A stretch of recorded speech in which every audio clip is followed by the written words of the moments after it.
బేసిక్గా two different scenarios, ఎందుకంటే bear case and bull case రెండు కేసెస్ తోటి లంసమ్ ఎస్టీపీ అండ్ ఎస్ఐపి ఈ మూడు ఎట్లా పనిచేస్తే మీకు క్లియర్గా అర్థమయ్యేలాగా ఈ వీడియోలో ఎక్స్ప్లెయిన్ చేసే ప్రయత్నం చేస్తాను.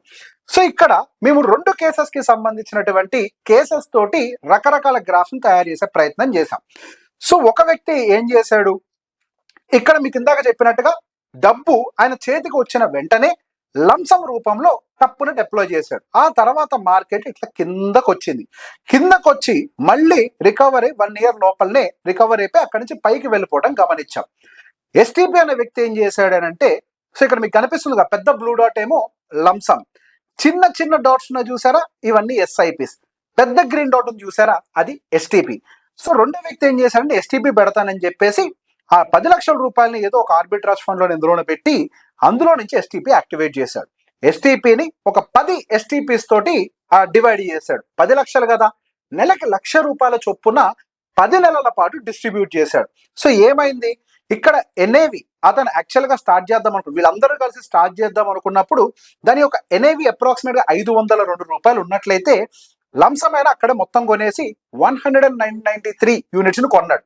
అదే ఎస్టీపీ అయినా ఏం చేశాడు అని అంటే 10 నెలల్లోనే మొత్తం యూనిట్స్ ని పర్చేస్ చేయడం మొదలు పెట్టాడు. ఎస్ఐపి అయినా ఏం చేశాడు, ఇక్కడ మొదలు పెట్టాడు ఏది 502 దగ్గర, కిందకు వచ్చినప్పుడు కూడా ఎస్ఐపి అయినా 332 దగ్గర కూడా కొన్నాడు.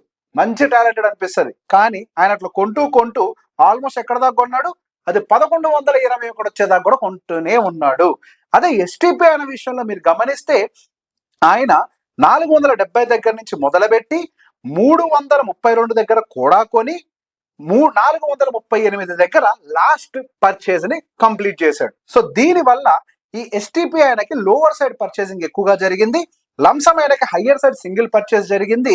ఎస్ఐపి వాళ్ళకి మాత్రం డిఫరెంట్ ప్రైజెస్ లో ఇన్ఫాక్ట్ ₹1000 పైన కూడా యూనిట్ పర్చేజ్ అనేది జరిగింది. సో దీని మొత్తాన్ని కంపేర్ చేసి చూసినప్పుడు మనకి ఫస్ట్ కేసు జనవరి 2020 టైంకి మనం గమనిస్తే ఎస్టీపీ విపరీతంగా విన్ అయింది.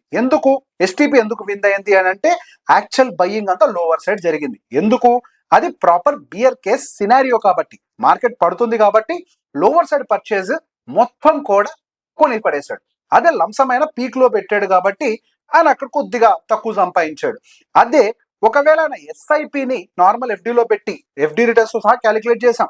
సో బేసిక్ గా ఎస్ఐపి నార్మల్ ఎఫ్డీలో పెట్టి 5 years పాటు కంటిన్యూ చేస్తే ఆయన థర్డ్ పొజిషన్. ఇంకా అఫ్ కోర్స్ కంప్లీట్ గా ఎఫ్డీలో వస్తే దానివల్ల పెద్దగా ఉపయోగం కూడా ఏమీ లేదు. ఇది first case scenario. So lump sum అనే వ్యక్తి స్టిల్ ఎస్ఐపి చేయడం కంటే బెటర్ గానే ఉన్నాడు.